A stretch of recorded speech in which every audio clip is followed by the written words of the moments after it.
जय श्री गणेश। आइए सुनते हैं संकष्टी चतुर्थी व्रत कथा। श्री गणेश जी चतुर्थी व्रत की पौराणिक कथा के अनुसार एक बार भगवान शिव तथा माता पार्वती नर्मदा नदी के किनारे बैठे थे। वहां माता पार्वती ने भगवान शिव से समय व्यतीत करने के लिए चौपड़ खेलने को कहा।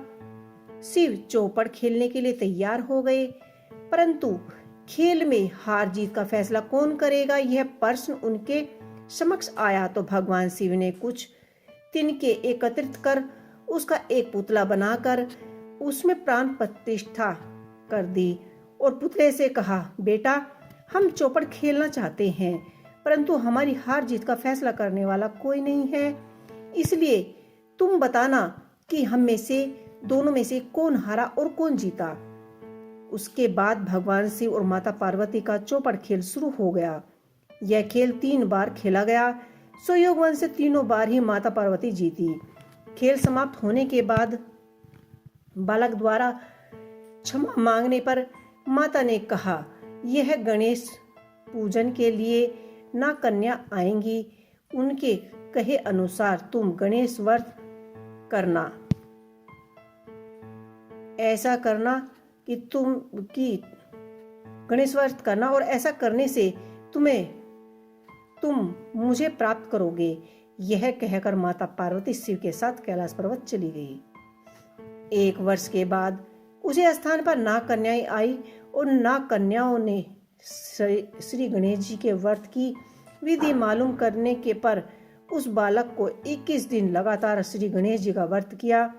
उसकी श्रद्धा से गणेश जी प्रसन्न हुए।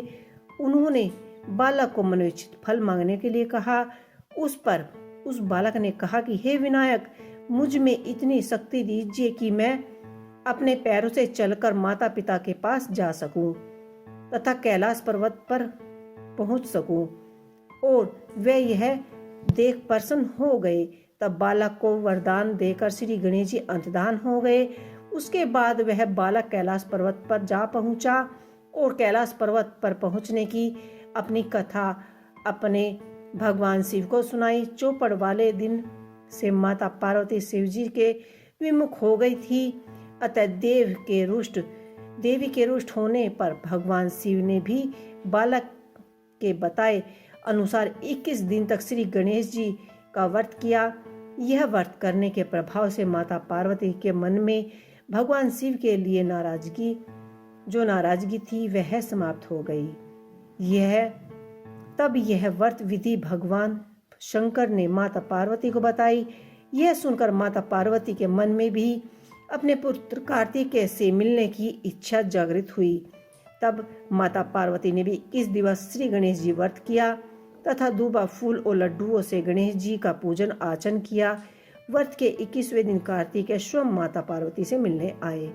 उस दिन से श्री गणेश जी चतुर्थी का यह व्रत समस्त मनोकामनाओं की पूर्ति करने वाला व्रत माना जाता है।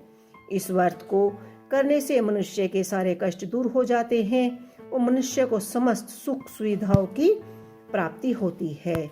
जय श्री गणेश। हे गणेश महाराज, जैसे आप सभी की मनोकामनाएं पूर्ण करते हैं, ऐसी मनोकामनाएं हमारी भी पूर्ण करना। इस तरह से ये है संकट चतुर्थी की व्रत कथा। आपको कैसी लगी मुझे कमेंट बॉक्स में लिख के अवश्य ही बताइएगा। जय श्री गणेश।